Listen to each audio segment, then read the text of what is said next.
Hello and welcome to this SolidWorks Appearances Masterclass. This was a session recorded live on YouTube, chopped out everything you don't need to see, so it's purely educational, and you can learn about the basics and some of the advanced topics of appearances in SolidWorks, how I use them as a product designer, and I cover topics such as hierarchy of appearances, how to copy, paste, edit, and remove appearances, how to deal with appearances in assemblies and configurations, what display states let you do, how to create and save custom appearances, how to use a downloaded texture in an appearance, and general best practices. These are tips and tricks that I've gathered from over 15 years of professional experience using SolidWorks, working as a product designer and design engineer. Hope you enjoy the content. If there's something you're looking for in particular, just follow along to the chapters in the description below. To it.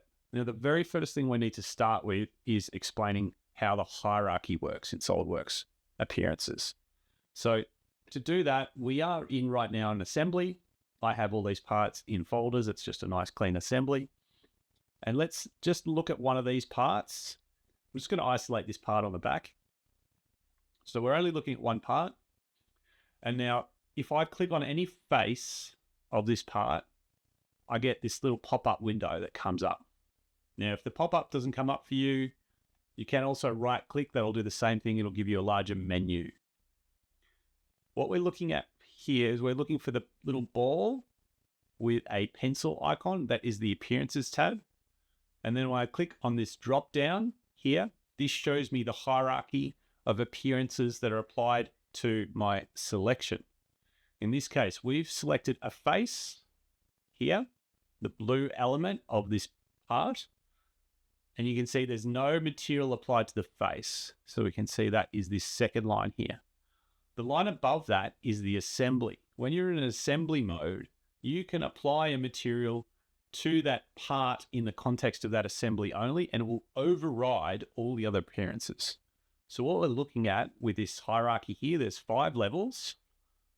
You can see the assembly one is at the top. So if I were to apply a material to this part in the assembly, it would override everything else. Where you can see where there is an appearance applied is at the bottom level. And that's this yellow appearance. This yellow appearance is applied to the part file. What that means is if I was to bring in this same part into the assembly, like make a duplicate of it, which I'll do right now, you see this part also has the same yellow appearance. All right. Now, the other elements that we can see in this hierarchy tree, we have the part file, we then have the body, and then above that, the feature, then the face, and the assembly. Another place that you can see this hierarchy, and I'm going to try and make it a little bit clearer by just now opening up the part file.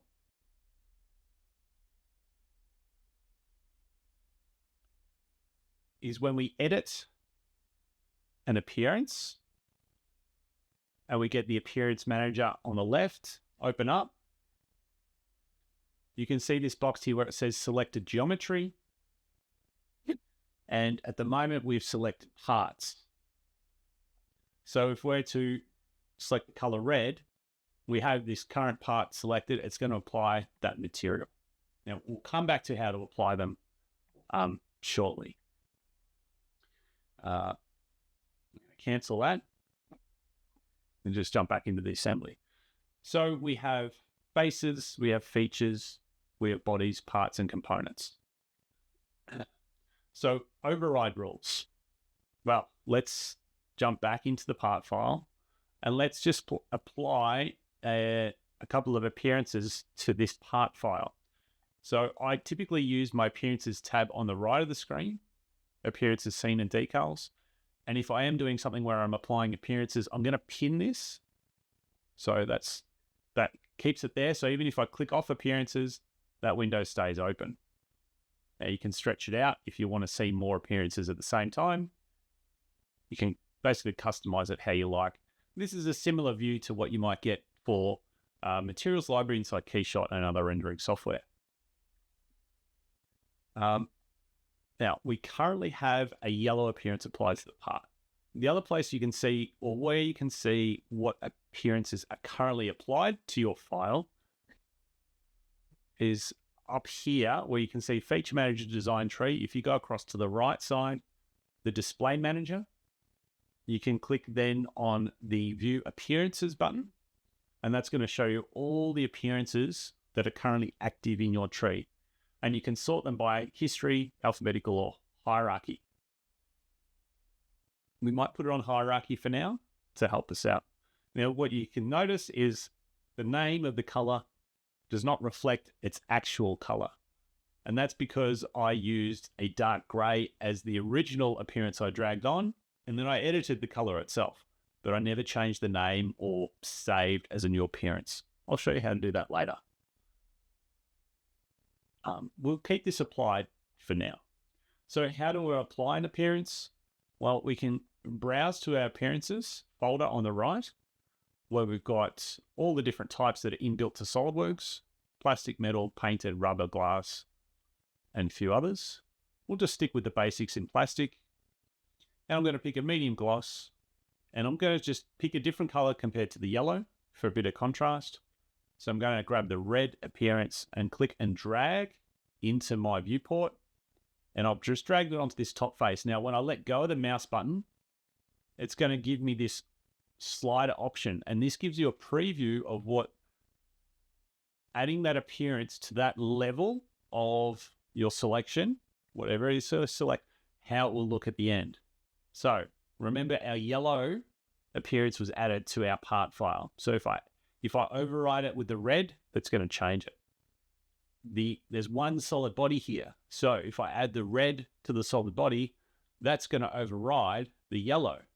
Now, if I click on the appearances tab and click on the hierarchy, you can see it's got part at the bottom and then red above it. Let's leave red there on the body. Let's then grab the blue, and I'm going to drop that on, but this time I'm going to add that onto the feature, so the boss extrude. Right, so you can see what it's done there. It hasn't done anything for these sides or these holes, but this boss extrude, which is boss extrude 2, any face created by that boss extrude, which has not been edited by another feature, such as, here we've had a mirror feature, here we've had another boss extrude. All right, so those ones aren't touched. It's just the original. And you can see even here, this side is blue, but this side remains red, okay, because this was a mirror feature later. So that's what it looks like when it's applied to a feature. And then the very last one we'll add on is going to be to a face. All right. So now we can see our hierarchy. And if we look at our appearances manager, we can see we've got yellow, red, blue, green. Now, how does this look in our assembly? I'm going to save this part. Control tab back to my assembly. You can see here, those parts have changed. I'm going to show you now the 5th level and how you can override that in an assembly. So if I grab the yellow gloss plastic and drag it to this one on the right, you can see I still have the face, feature, body, part option, but the 5th one, assembly component, it's just going to add it to that version of the assembly. Now, a little bit of a weird bug there. It dropped off after I exited isolate mode. I'm just going to drag it back. Do the same thing.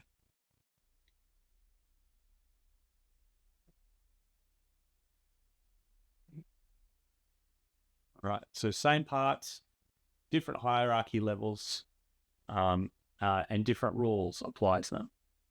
So hopefully that explains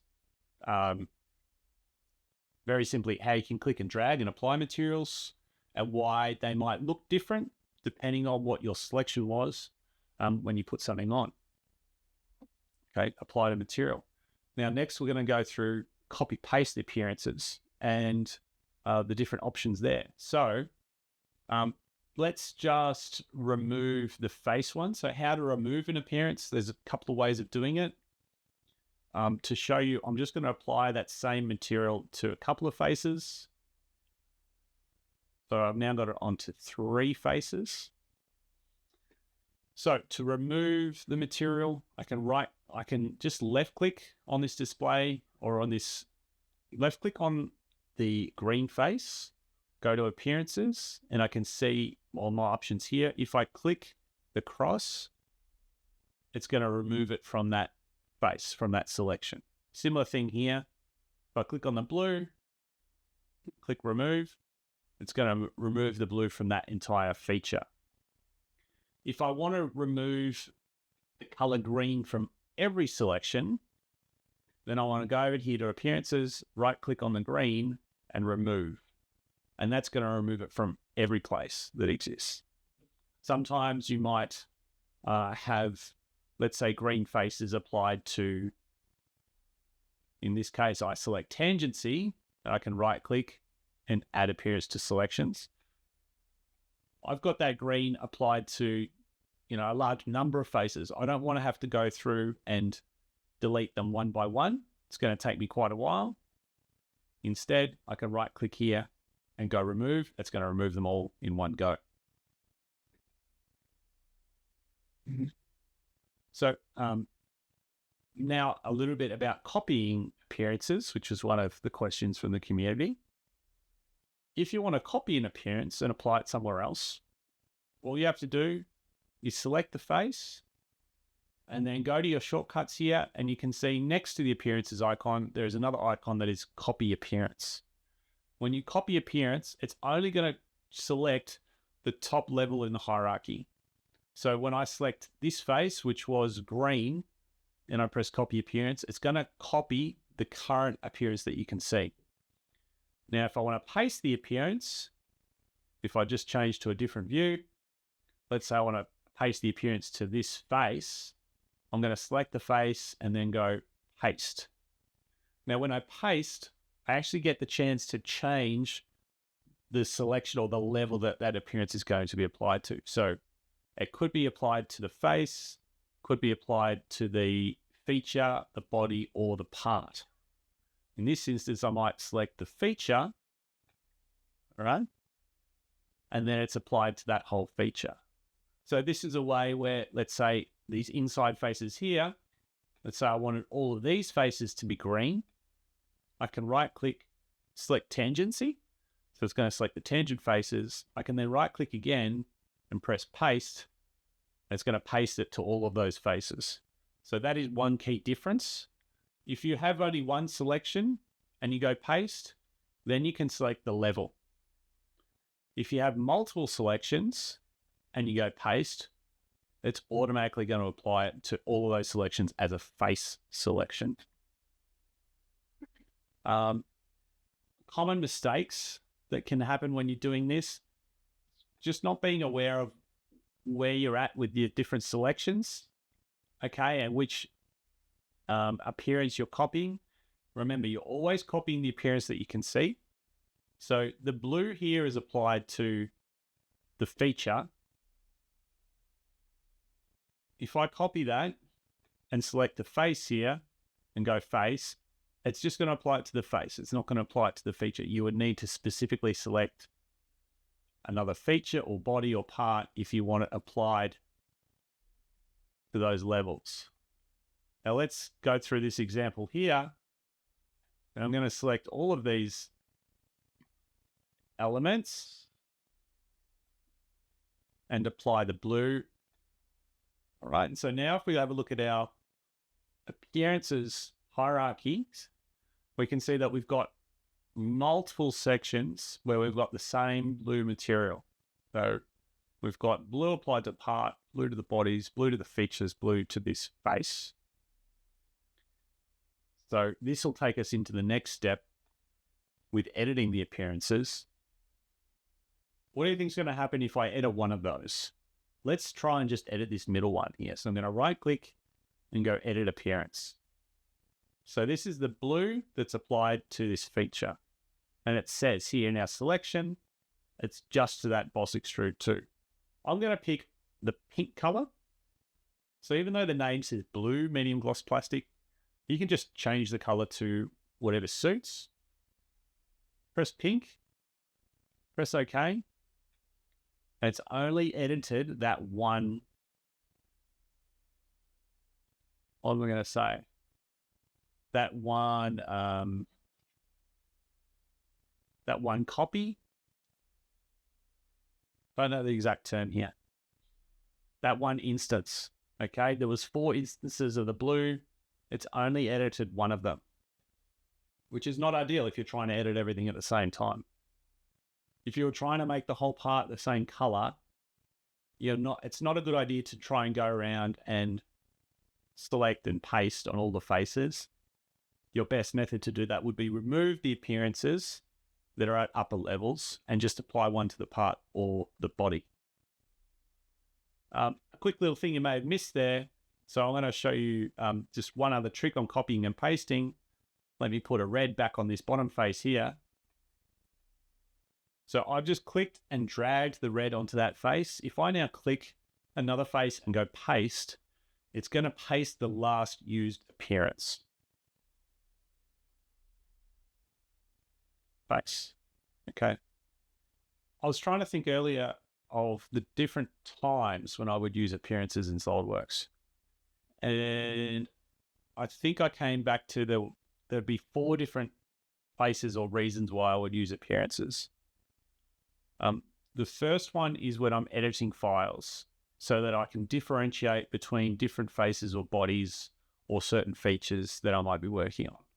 So reason number 1 is just to help assist working and identifying features. Reason number 2 was for rendering, where I'm exporting to Keyshot and I want to identify certain faces or features or bodies or parts as certain materials. So I want to differentiate before I export, which makes it a quicker process in Keyshot. So that's reason number 2. Reason number 3 for dealing with appearances in SolidWorks is when I'm doing technical drawings. So in the same way, when I do a rendering and I'm trying to communicate different appearances, when I'm doing a manufacturing drawing for a supplier, let's say tooling, okay, and I'm identifying different surface textures for different faces, that is reason number 3 where I would use appearances in SolidWorks, because I might say face or faces that are blue have a certain Yuxang texture, and faces that are red are going to have an SPI polish or a machine finish. So that was reason number 3. The 4th reason I could think of for using appearances was also for drawings, but that was for revisions in drawings and also for exported step files if I'm exporting files to a supplier, where if I had a revision, let's say I did a change to a couple of faces, and those faces need to get modified in the tooling, and I want to make it really clear to the manufacturer or to the tool maker where those faces or changes are, I would have my part, and let's just use the example now, remove all appearances, and let's say that this section here was the change. Well, what I would do is everything else would be the standard colors, but then in this face, I would click and drag and apply the red material to say that that's where things have changed, guys. And I might call that out in the drawings. So 4 instances where I'd use appearances. I'd ask anyone watching if you have any other reasons or ideas where you would use appearances. Let me know. I'd be curious to hear. If I give it a bit more thought, I might think of a 5th, but I think there might just be 4. All right, so let's continue on. I'm just going to apply a couple more appearances back to this, just so we're ready to go back into the assembly, because I want to show you how copy paste works in the assembly. Then we'll get to how you can save your own appearance. So you can see I've got that blue and that red. That's applied to the part. And when that part is in this assembly, it has that color. Now, if I click on, let's say, the blue material, because I want to make this part, this yellow part here in blue, I can click on this one and click paste. And if I want to apply it to the face, I can do it here. It's the same process that we've been through before with applying materials to different levels. The main difference is, what's interesting with these Lego projects, I had to come up with a process for saving parts with different colors for different versions. So we can see this part here, for instance. You see this little drop down here? This is a configuration manager. So I have one configuration of this, which is gray, and another one, which is yellow. This is an advanced topic, which we'll get to in the next hour, covering some advanced elements of your colors. Now, if I apply my blue to this one, if I apply it to the part level, you can see how both of those yellow parts, they change to blue as well. But if I apply this appearance to this instance in the assembly, it's just this instance which stays the same. If I make a copy of that instance, hold Control click, this is a new instance. It does not retain the same appearance that's applied to that one. Similar thing here. If I edit the appearance in the assembly, you can see the appearance manager changes slightly.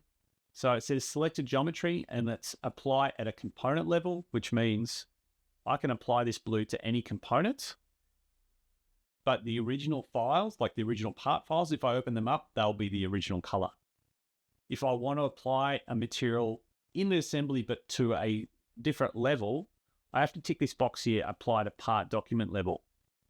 And then I'll get the options like earlier, where I can apply it to the whole part, a face, a surface, a body, or a feature. So that's how you do it in an assembly. Okay. So next, we'll get to iCandy's question. How can you save a custom color to the library for future use? All right, fantastic. So let's just delete these parts. And let me go to this one here. And let's say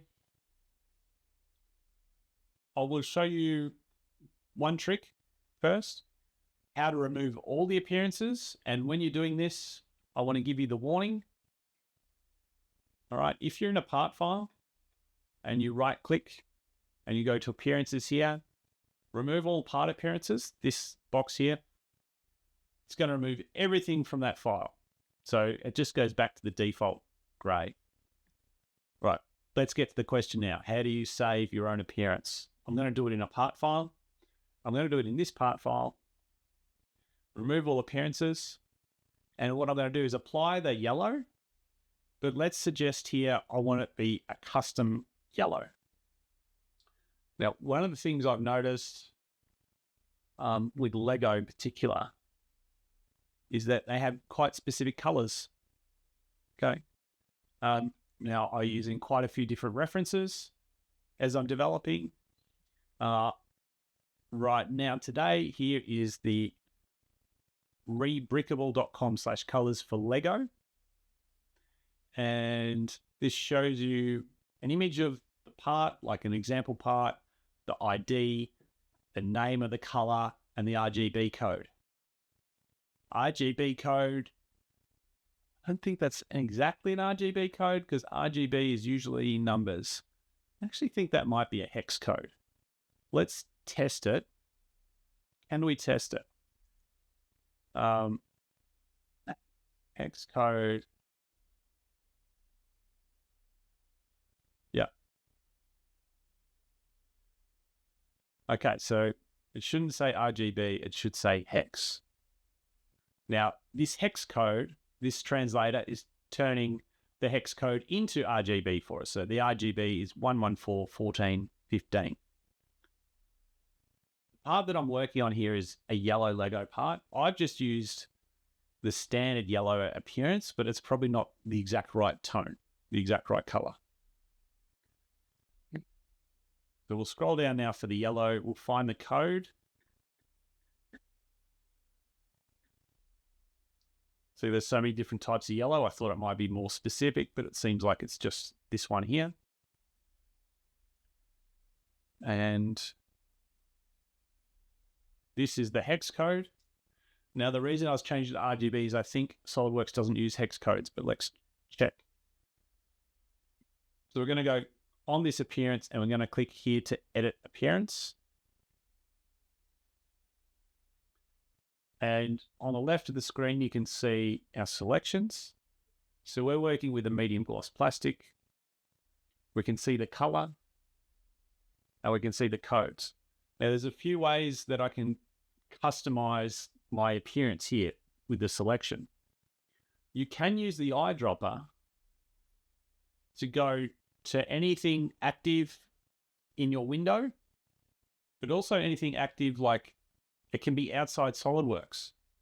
So I can go across here to like my YouTube chat and get like the purple colors as an eyedropper and apply that material.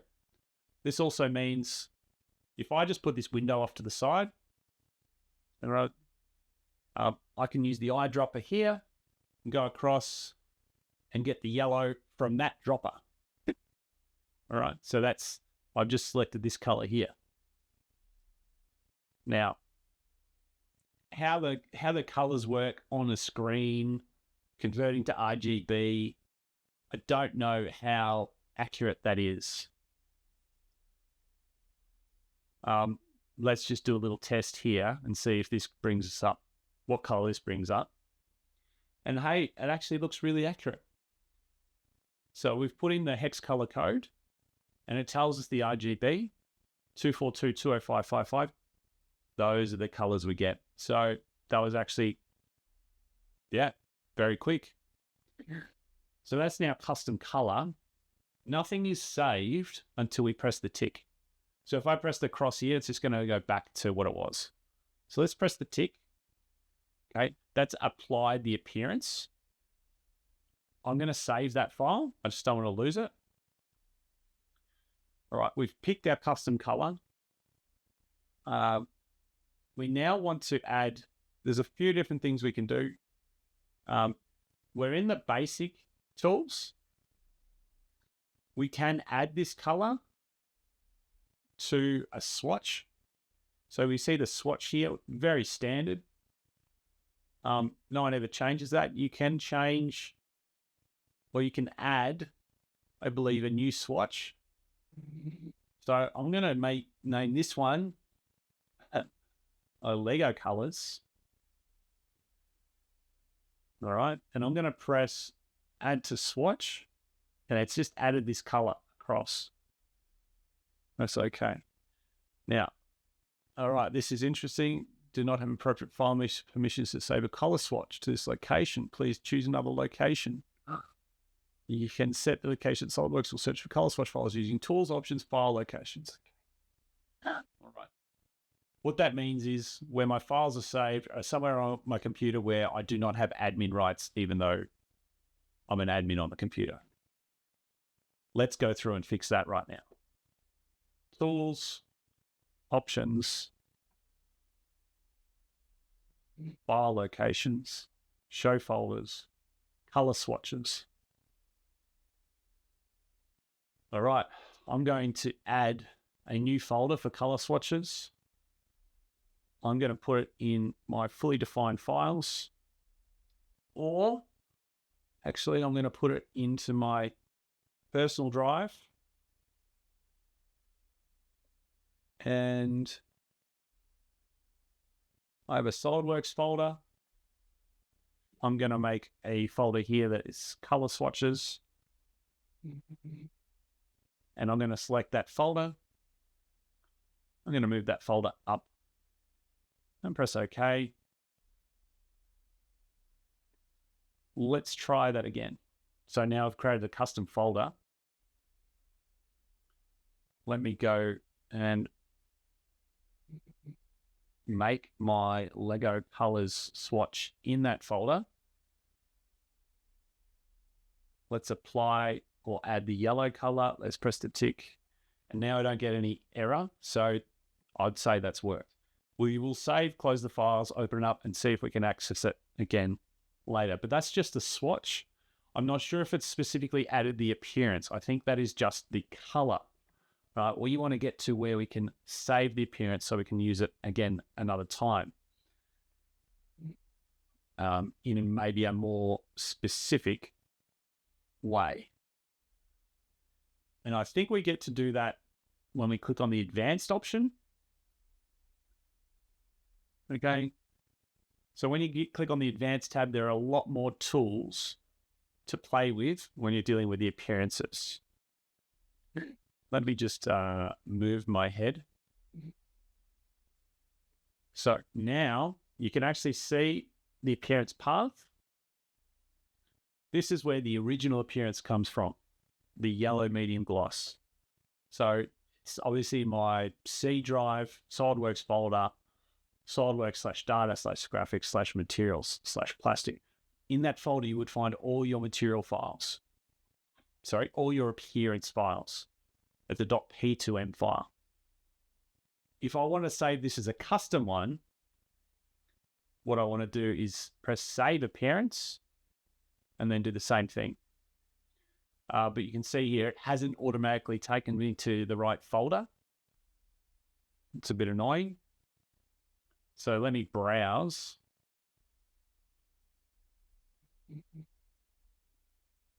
So I can get that file directory path. Save appearance. Now I'm going to paste that path. And I'm going to change the file name. Sorry about that. So Lego yellow. Let's see if it lets me save. If it doesn't, it would just be that, again, I'm on like the C drive rather than a personal drive. Yeah, I don't know why it says I don't have permissions. Would I like to save it the crispy folder instead? No, but what I will do is go to my SolidWorks folder, and where I've got color swatches, I might make a folder here, custom appearances, and I'll save it here, Lego yellow.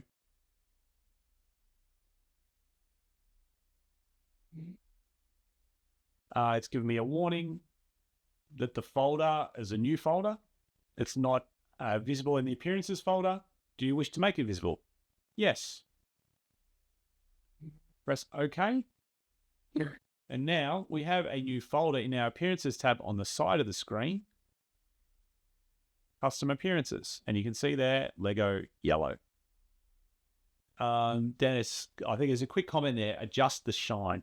So I think that's a good time to talk about what you actually see in the viewport. When I'm talking about the viewport, I'm talking about what you can see in the workspace. So I typically work in a very plain workspace.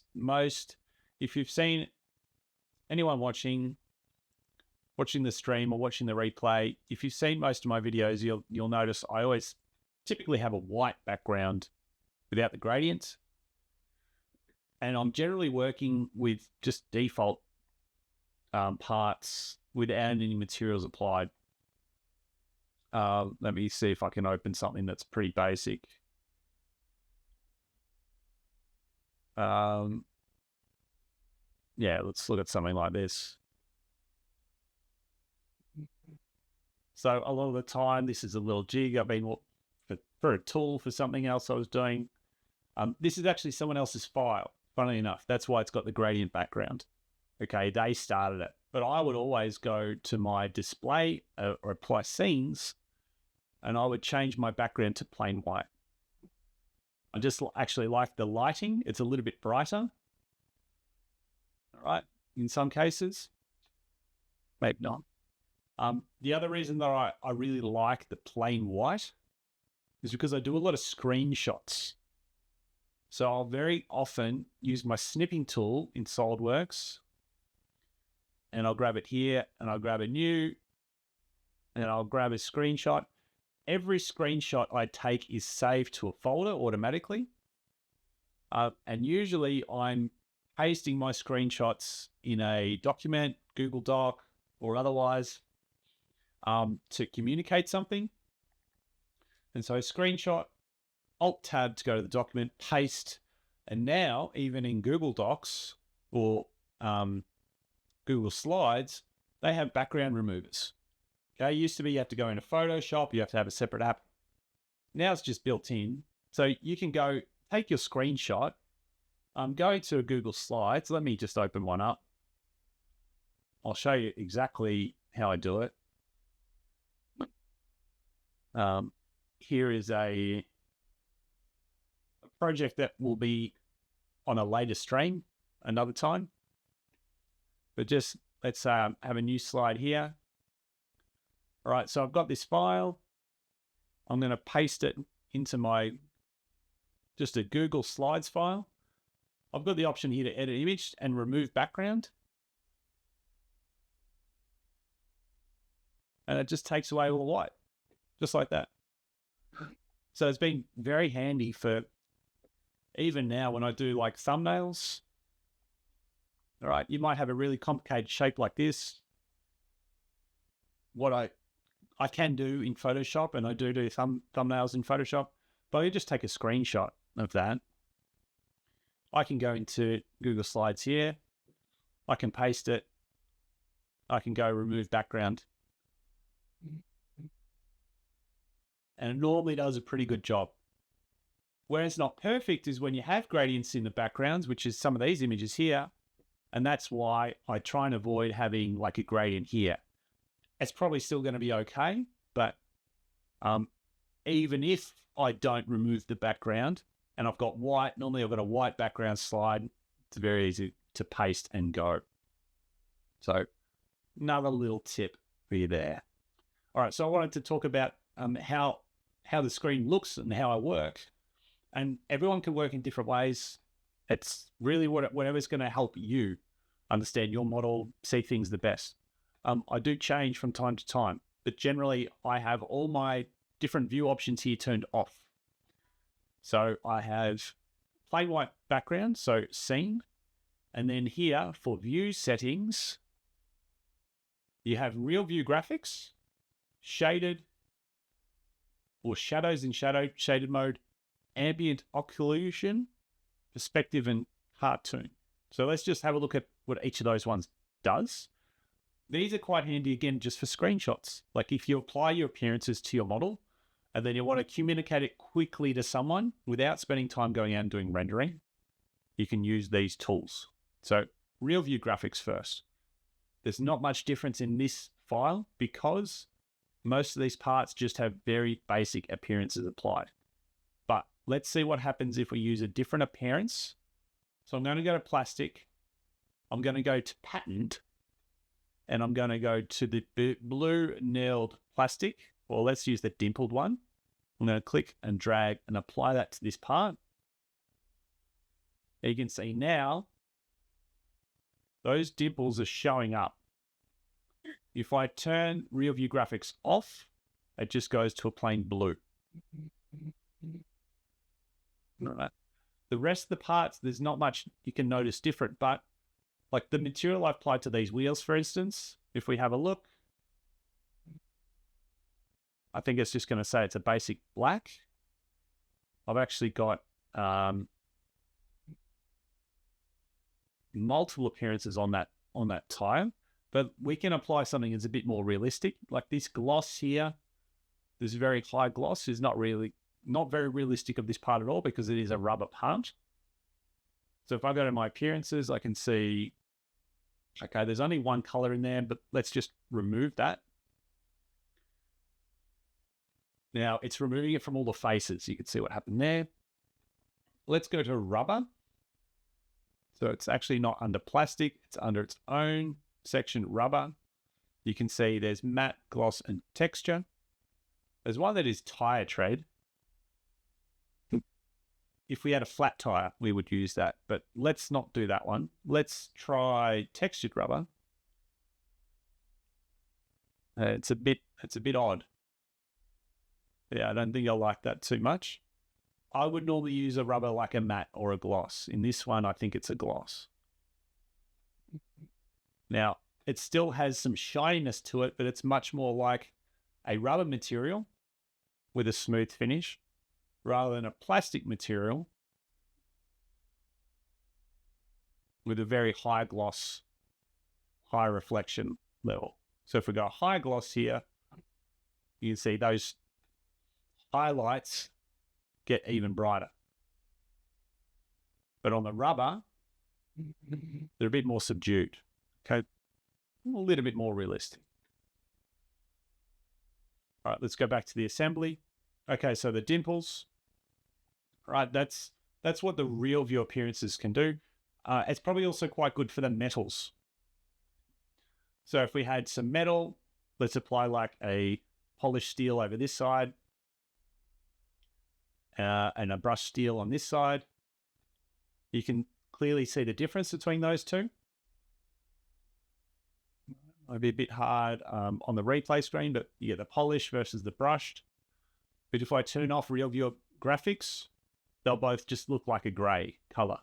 So you don't get much from them. So real view graphics is useful for that. The thing with the real view graphics though, like this is a pretty small model, but if you had a very large model with a lot of parts and a lot of appearances, it would actually slow down the performance of the file. So it would make you less efficient working, which is one of the reasons why I have it off 99% of the time when I'm developing any products or doing any detailing. Let's look at the other options. Shadows in shaded mode. So that's going to add shadows to your parts. The shadows are based on the scene that is in your file. The scene that is in my file right now is this plain white scene. There are different scenes here, which this is just showing your favorites. And if you change the scene, it's going to change where your shadows are because the light is coming from a different location. So if we look at the preview of the backdrop one with gray with overhead light, see how the shadows are kind of on the front a little bit to the left. But if we go down one, the shadows are over to the right and a little bit more above. So if I click those scenes, the shadows that I get on my parts, like look at this blue section here, you can see a different shadow there. If I change that appearance to soft spotlight, the shadow position changes. Now, if you zoom out a long way and you rotate around, you can kind of see the scene that you're working with. If I go to plain white, there's just plain white everywhere. There's nothing that really distinguishes it.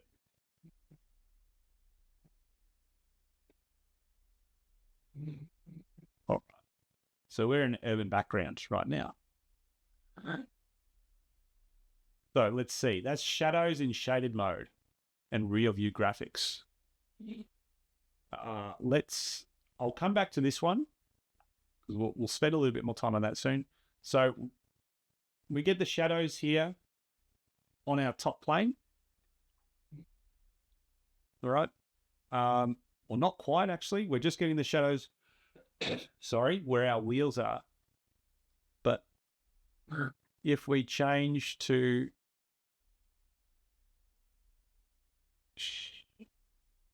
if we remove the shaded view, so either shaded with edges or shaded, but we go to like a hidden lines or wireframe, we don't get those shadows. Those shadows are only there when you're in a shaded view. And that's what the shadows in shaded mode means. Right. Next options. Then there's ambient occlusion. I've never been taught exactly what this is, but from what I can see, it's slightly more fancy shadows. Right. Everything gets a bit darker. Again, that's going to depend on your scene. Slightly on your scene.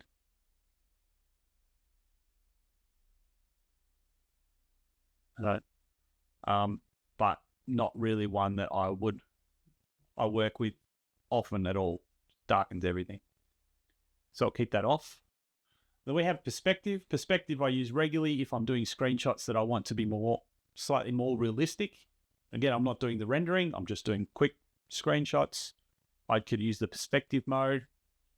All depends on what you're communicating. If I'm communicating like a side view, then there's no point doing perspective. I may as well keep it on orthogonal. All right, so turn perspective off and get the true side view. But if I'm trying to show perspective, it's usually because I'm doing like a 3D view or a camera or something, and I want it to be just that little bit more realistic. And then the last one is cartoon. Cartoon's quite good to brighten things up. It simplifies some of the colors.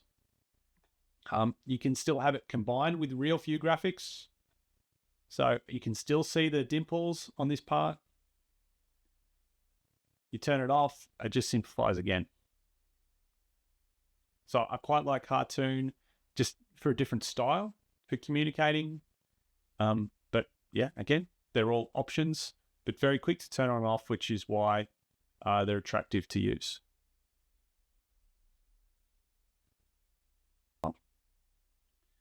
So for the mapping, I'm going to open up another model, which is one that I did do some decals on. Decals, another word for maps, and that is this Lego motorcycle.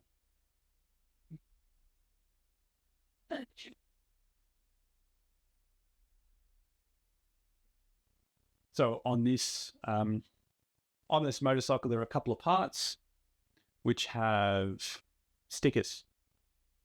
A lot of Lego comes with stickers in the sets, and you have to very carefully apply them and get them lined up nice and neat. The one that I'm going to start with is this headlight here. To explain how that mapping works. You can also see some stickers applied to these parts. The decals or appearance stickers in SolidWorks let you take an outside image and apply it. There are different ways of doing it. I'm going to show you the quick way because I think that's the most valuable. I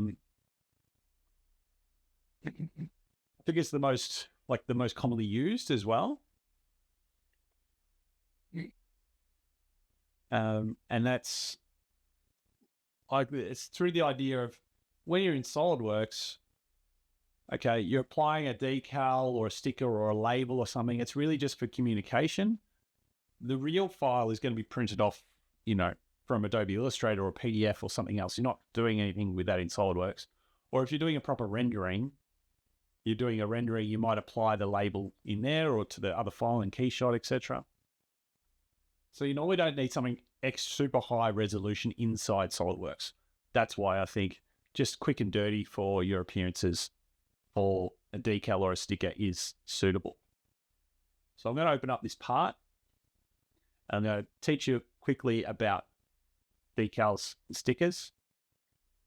So this, when I click on this face and I click on the appearance drop down, you can see I've got this option here. So for the face part, I actually have a default texture, but it has an image applied.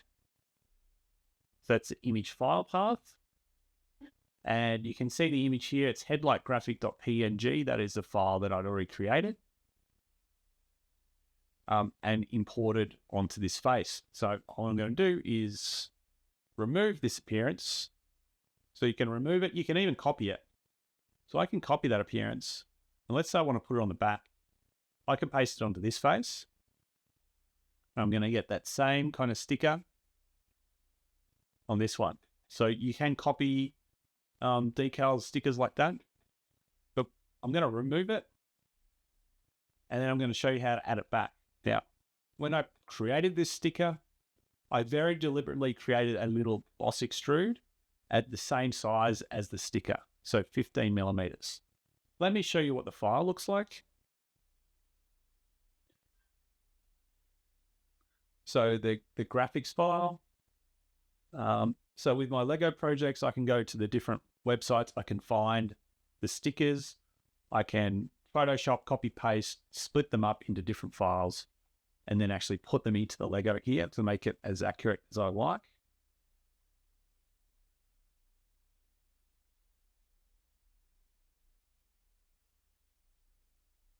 And what I mean by that, I'll show you shortly, just loading this up. Okay, so here is the headlight graphic. I'll just zoom in a little bit. So it's quite low resolution, right? It's nothing fancy.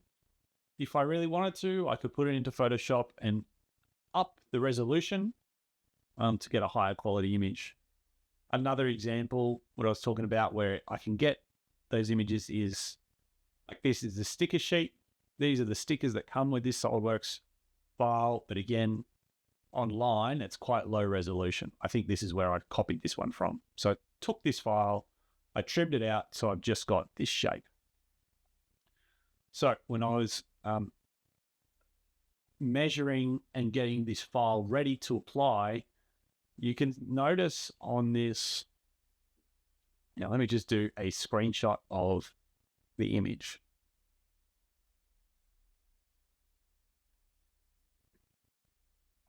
So when I had this shape, I very deliberately made the round come right to the edge of what I was, of where I cropped it. So I cropped it to a square. I made sure the round lines lined up so that this center point would be right in the middle, and then saved the file. All right. The preparation of your image that you're trying to bring into SolidWorks, yes, I'm talking about trying to do it really fast, but it only took me a couple of minutes to crop that and get it in the middle. That just means when I want to apply an appearance here, it becomes easier, it becomes a lot quicker. For instance, like if I tried to grab the whole sticker sheet and applied it like this, and then tried to like get the size right. So I go to mapping and I try and make it bigger, and then try and move it around and make it even bigger. Like it takes a lot of fiddling around, and it's hard to get like perfect and quick. I'd much prefer to just have the simple image and bring that in. So one thing I will say for doing this kind of thing, it's sometimes important to know your orientation. Particularly in this case, like I want the motorcycle and the sticker that it's applied to look like it's the right way up. So if I look at this part here, I want to see the right plane. Show me the right plane. Yep, so the right plane's going up. Now, if I want to be doubly sure, I can go to my assembly, I can click on this part. Instead of clicking open part, I can open part in position. That's going to open it at exactly the same view, but in the part file. So now I know which way is up. Now, I've got my images here. I'm just going to click and drag. And when I drag, it's same as dragging a appearance from the other side of the screen. You're dragging like a color. In this case, I'm dragging a file.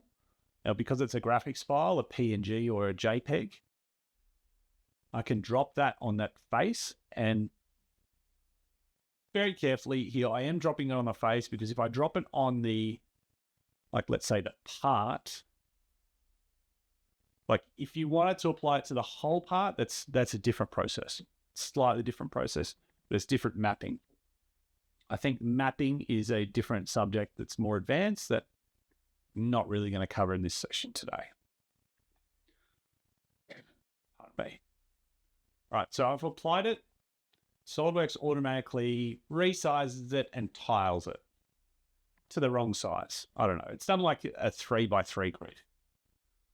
What we're going to do is edit that material, edit that appearance, and I'm going to go normal 2. Doesn't want to let me. I'm going to go to this view, and to change the mapping to get it right, I think it's always best to click on the advanced tab here. Sometimes you can do it in the basic tab, but you can see what we're doing. Because we've got a custom image, we can't control the mapping in the way that we would like to. So I'm going to click on the advanced tab, and then I'm going to click on mapping. That's the difference here. So you can have, if I've got, I can click on basic mapping and I can try these options. So let's say I just want it to be planar, which it is. I could go axis direction. I can go current view. And that's good. It's actually aligned it the right way. So this might work. But what I don't have is the size correct. Now, if I try here to go big, you know what? That's done it for me. Beautiful. I wasn't expecting that to work, but that's good. I guess small does a lot of tiling and medium does a medium amount of tiling, but big just does one. Maybe I'll use that tool a lot more. This was a bit easy though. So I just want to show you like another way you can configure it. And that it would be in the advanced tab. What the advanced tab will give you is a few more options to change your projection. So you could go to surface, projection, type, spherical, cylindrical, or automatic. So that's where, let's say you had a label that was wrapping around a bottle. You could use cylindrical mapping, okay, to get that to wrap around. These buttons here, or the view type here, you're going to align to certain axes or to your current view, which is what I like to use because it's generally very quick. If you go to that view, but you need to shift it up or across, that's where you can use these arrows here. So if I needed to shift it up, I can just type in the dimension. It's going to move the whole thing up. You can also use negative numbers to move down as well. And let's say for any reason, the image, like you're doing a mirror copy, you want to do a mirror of it, you can go mirror, and that's just going to flip your image as well. Now, sometimes the scaling doesn't work perfectly. It's in those instances where you want to click in these boxes here and you can type in the exact measurement you need and it will change it. So if I change this to 50, for instance, it's going to scale all the way up. It's too big. I knew that the size of this I wanted was 15. So I'm going to drop that right back down, press OK, and that decal and appearance has been applied. I'm going to hide that plane, save the file, close, and then I can go back into my assembly and I can see that appearance has been applied to that part. There's a decal. And that just helps give you a little bit more realism here in the file.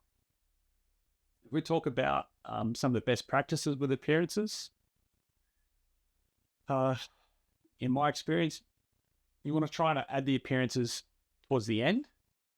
Okay, if you add them while you're working on a model, on a part, what can happen is as you add more detail, those certain features or faces are going to override some of your existing geometry and selections. So a lot of the time it's wasted effort applying appearances early. I would often suggest, waiting till later when you really need to add them. Often I'll go through the modeling of a whole project. When it's at that time, I get to those 4 stages where I'm communicating for tooling, for drawings, that kind of thing. That's where I'm going to add the detailed appearances. In general working, I very often will add appearances to a body. So just a solid body, and that helps me identify different bodies in a multi-body part file, which is the way I like to work. If you have a lot of appearances, a lot of different parts, things like textures and that, if you want to have better efficiency when you're working, try and make sure you've got these settings turned off. They're just going to slow you down. They make it look better. But if you're trying to, rotate around your model, you can see even here it's slowing down. You'll get lag. It will slow down your process. So try and avoid adding the fancy settings or having the fancy settings on while you're doing your modeling. Use it only when you need to use it for exporting images or communicating to others. All right, so we had a couple of other requests from my school community to get into this video, some questions. One was, how can you create a custom texture from an image you can download on the web? So I'm going to show you that here with this example. Now, there's actually a texture applied to this vehicle bucket. Can't see it right now, so only going to see it with real view graphics. So it is important to know your settings in SolidWorks. If you can turn that on, if you can't because your graphics card isn't strong enough, you might not be able to view them anyway. So just keep that in mind. If I turn on real view graphics, you can now see that it's got this texture applied. And that's one that I've created from downloading a texture map online. So you can see the example here that I've put onto the vehicle bucket with the texture that's been added. I'm going to show you the same process to apply that same texture as an example to one of these other plastic parts. Now the results you get may vary depending on the type of file or the type of image that you do download to use as textures. I'm just showing you basics here, finding the file and doing that kind of work. Finding good texture files and being able to edit them, that's kind of another skill in itself, not specifically tied to SolidWorks here. So I'm going to leave that one, but I'm going to show you how you can apply that texture. So I've opened up this part here. It's currently got a black appearance applied to it, which I think is a plastic appearance. I'm going to edit that appearance. If there was no appearance on there, you could just start a new appearance. That would be fine as well. I'm going to click here to edit. And so we can see the current appearance that's applied to this file. We're going to click on the surface finish tab, and you can see the surface finish is determined by this light gray medium gloss plastic. That was the appearance from the side tab that we would have dragged onto this part to begin with before changing its color. I'm going to click the drop down there and click from file. And then I'm going to click browse, and I'm going to browse for a image. So I've got here this scratched metal. I'm going to press open. And you can see in the first preview, it's very dark. You actually can't see much. We're not going to use this image as a normal map. So I'm going to uncheck that, and then we can start to see the texture. Now, if I click across to color and click on the white color, it's going to lighten up the entire part. So you can have a texture applied, but you can still apply color to kind of add a tint to that if you want. So if we wanted a scratched up green or red or black, gray, we could do that like this. The other things that you can then play with is the mapping. You can see the mapping here. The preview is this blue and pink square or plane that you can see on screen. We click on the mapping tab that shows you that the mapping is done automatically, but you can choose a specific mapping type. Now, again, I'm not going to go into the specifics of mapping. That's very much about a rendering software or application. SolidWorks has very basic visualization skills for parts. For this kind of shape, you're probably looking to do a surface appearance or a surface map, which is just going to apply the same texture to all the different surfaces. If you had a conical shape, like a water bottle or some sort of revolve, you might want to do a cylindrical map. You can see how that distorts the texture on one face compared to the other. Projection can sometimes work as well, but is usually best for something that is front on. And then spherical for anything that is ball height. So we'll stay with surface. The other things that you can tweak here in the mapping tools are the scale, very similar to when we applied the decals. So if I wanted a larger scale here, I could simply grab this number here and increase that from 11 to 100. And I might want to fix the aspect ratio when I do that.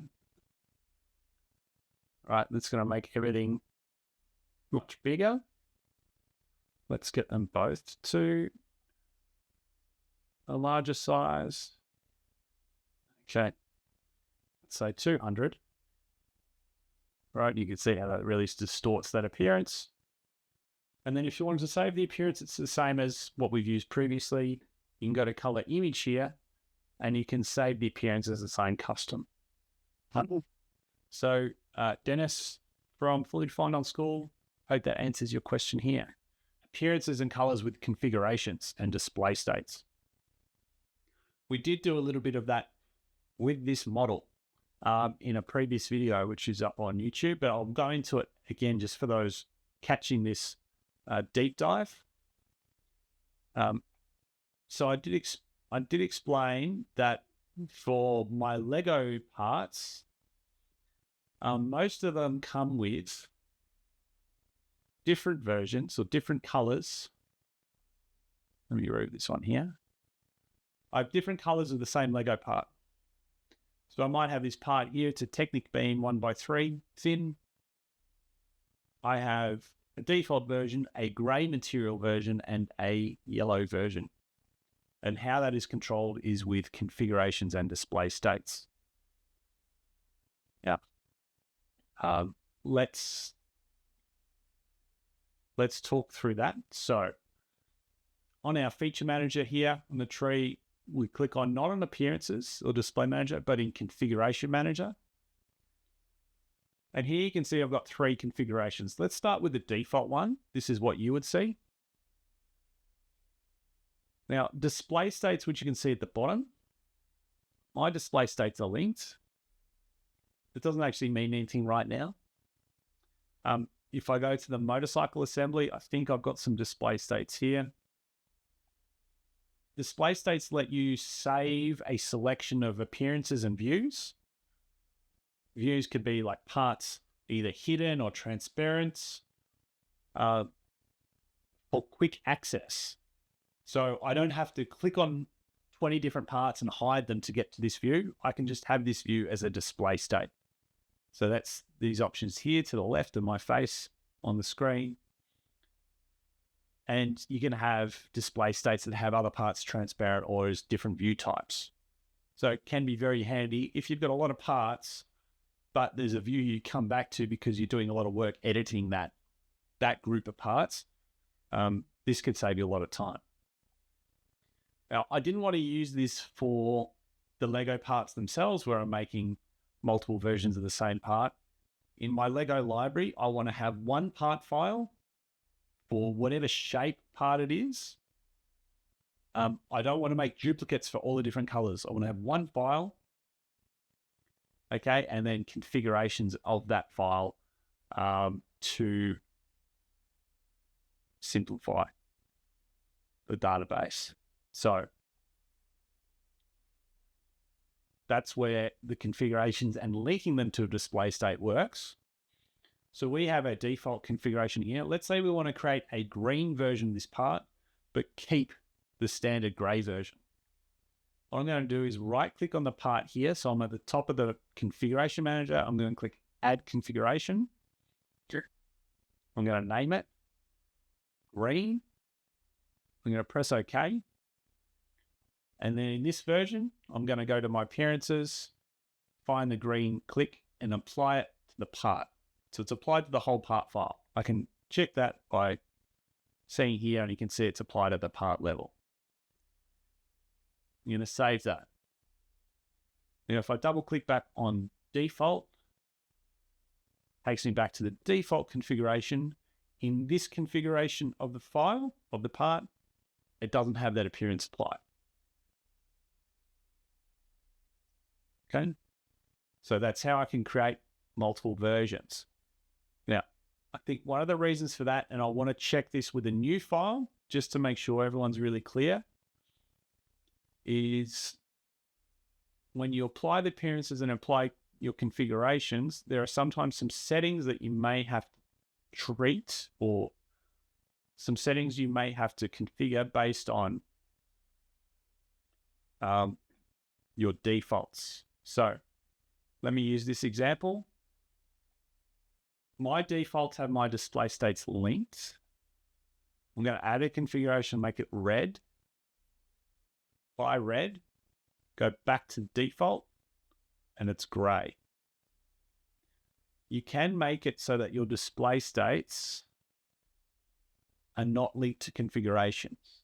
So mine are linked. If you're finding you're trying this same process, you're trying to add a configuration, blue, and you're adding a color, and then you go back to default and it's also blue, That's because your display states and configurations are unlinked. You can see now I've got multiple display states here. So I don't want to do that. So I'm going to right-click display states properties and have them linked. Link display states to configurations.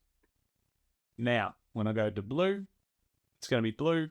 When I go to red, it's going to be red. When I go back to default, it's going to be default. That's a very important little hidden tick box that you need to have enabled for this process to work. The other thing that you can do with managing colors and appearances with the configurations is you can edit them, but let's say you're finding trouble going through that process. The other place where you can see whether they're linked or not, just here behind my head, this box down here, it tells you the display state that this appearance is applied to. And the box isn't very big, but, and I can't even scroll down in it, the display state's linked, but I could say all display states or specify. If I specify display state, and you can see here, it's only in the green one where this green display state is applied. But if I wanted to apply that to the default one as well, I could select it here. If I press OK, and now I go to default, and I click on this display state here, it's going to be green.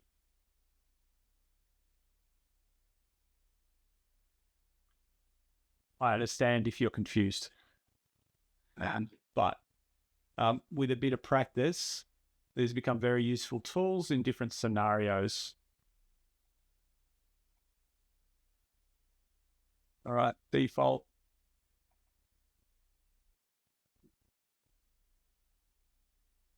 Remove that. Green, gray, yellow. I'm going to have to tweak this appearance and put it back the way it was. This display state only. There we go. Right. I've lost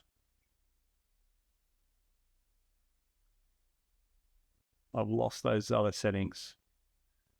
Okay. Should be back now. Okay. So yes, that's how you can do it in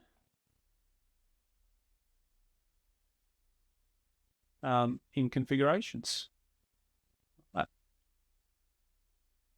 Now, Dennis had one other question. To answer that question, I'm just going to exit back and come to my demo part. And that other question was about what the appearance filter icon does. Is there a cut extrude? Yep. So you can see there all the blue faces that I've applied that material to.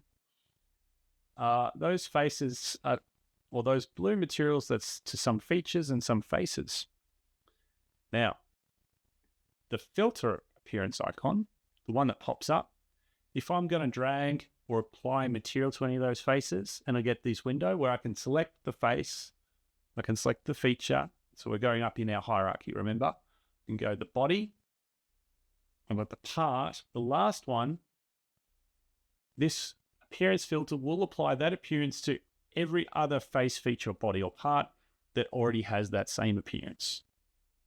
So everything that has that blue color is going to have the new red color applied if I press that button there. So it's simply replacing all the ones on the side there. Now, this doesn't work from what I could see earlier in an assembly. All appearances removed. So let's just try this example where I'm going to apply some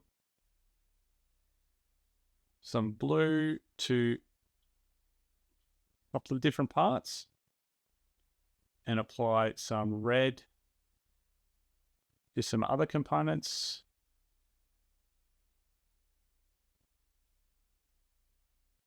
All right, so let's say we wanted to apply the red to all the blue ones. I'm going to click on one blue one. I'm going to click on paste. I'm going to go to here, the filter, and you can see actually it's going to apply that color to every part that has that same appearance. So that could be a really satisfying way to add colors to an assembly and change multiple features within an assembly. I'm just going to try one more trick here to see if I can do it to a few different, let's say, features at the same time. So you can see I've done a pattern, I've done some cuts, I've got some bodies. Let's try and grab another color. Let's grab the yellow, drop it out here. Appearance filter. You can see there the limitation, the appearance filter. It's only going to add it to the items which have, if we have a look at the hierarchy, the appearances at a components level. If I drop it on this face, that face is in a part file. That doing it in assembly does not do anything. I think if I open this file and I see the red there, let's just assume there was red on another face over here. If I grab that yellow, drop it here, do appearance filter, then it will work for both. So there is a limitation of working in an assembly when you're using that tool. Again, glad to answer your questions. For anyone else that has any detailed questions in SolidWorks, please hit me up in the comments, jump on the live stream next time you see one, or join the school community and ask me whenever you like. So that's going to wrap us up for this Appearances Masterclass.